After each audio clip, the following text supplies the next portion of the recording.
এইগুলো হচ্ছে ওলকচুর ডাঁটা। এই ওলকচুর ডাঁটার সর্ষের ঝাল রেসিপি আপনাদের সাথে শেয়ার করছি।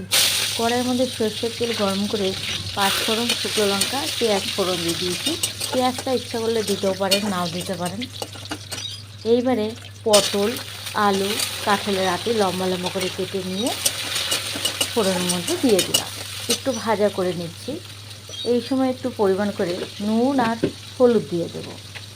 হলুদ দিয়ে আর একটু ভেজে নেব।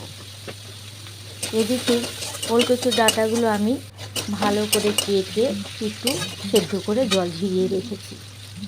এই যে জল ঝরিয়ে রেখেছি, যেই ভাজা হয়ে গেছে সবজিগুলো ওর মধ্যে ঢেলে দিলাম। দিয়ে ভালো করে একটু কষিয়ে নিতে হবে। পুরোপুরি রেডি করেই নিতে হবে, 90% রেডি করে নিতে হবে। হয়ে গেছে।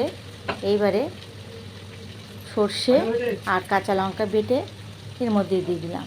সর্ষে আর কাঁচা লঙ্কা বাটা দিয়ে কিন্তু বেশি নাড়লে হবে না, হালকা হালকা করে একটু নেড়ে দিতে হবে। ঠিক নামানোর কিছুক্ষণ আগে দিতে হবে। এই যে দিয়ে দিয়েছি, কিন্তু সর্ষে দিয়ে রান্না করলে একটু সর্ষের তেল তো দিতেই হয়।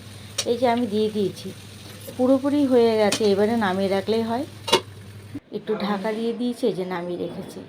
এটা হচ্ছে ওলকচুর ডাঁটার সর্ষের ঝাল।